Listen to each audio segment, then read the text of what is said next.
আজি অসমত এটা নতুন ৰূপ আপোনালোকে দেখিবলৈ পাইছে।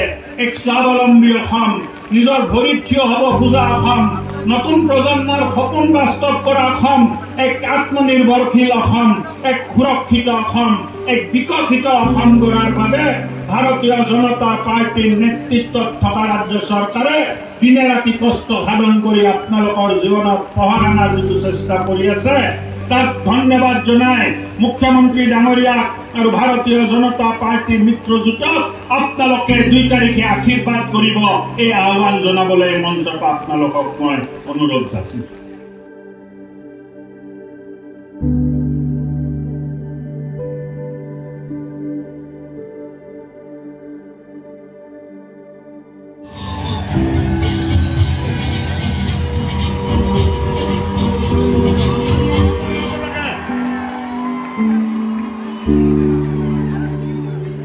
হেমন্ত বিশ্ব শৰ্মা জিন্দাবাদ, হেমন্ত বিশ্ব শৰ্মা জিন্দাবাদ, হেমন্ত বিশ্ব শৰ্মা জিন্দাবাদ।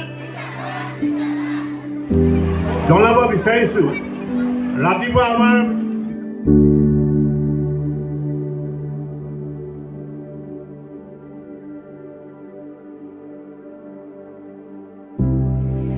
বিশ্বনাথ আজি নতুন জিলা হল। কোনে কৰিলে? বিজেপি দলে কৰিলে।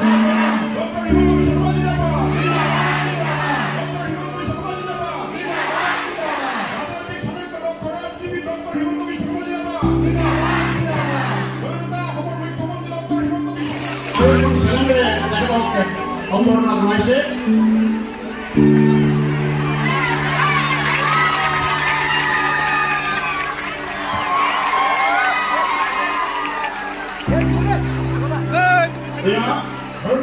শোণিতপুৰ জিলা সমিতিৰ তৰফৰ পৰা ৰাজনৈতিক চাণক্য ডক্টৰ ৰাজনীতিবিদ অসমৰ মুখ্যমন্ত্ৰী ডক্টৰ হিমন্ত বিশ্ব শৰ্মা ডাঙৰীয়া, ঢেকীয়াজুলি সমষ্টিৰ সন্মানীয় বিধায়ক অশোক সিংহ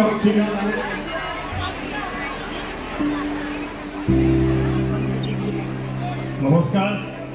লগে লগে ৰ'দ ওলাই গ'ল হয়নে? ৰাতিপুৱা ৰ'দ ওলালে ভগৱানেও আমাক সহায় কৰে। ভাৰতীয় জনতা পাৰ্টি যি আমাৰ বিজয় সংকল্প সমাৱেশ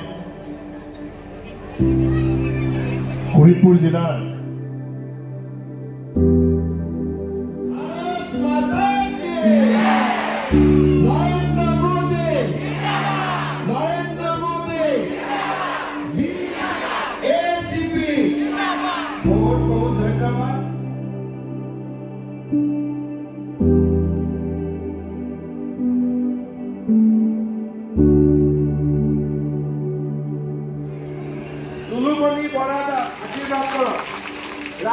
সকলে আশীৰ্বাদ কৰিব, হাত চাপৰি।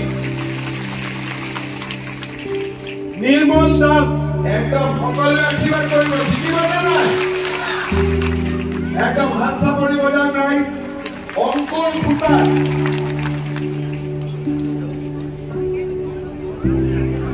একদম চবে ঘটিব দেই। আৰু যিসকলে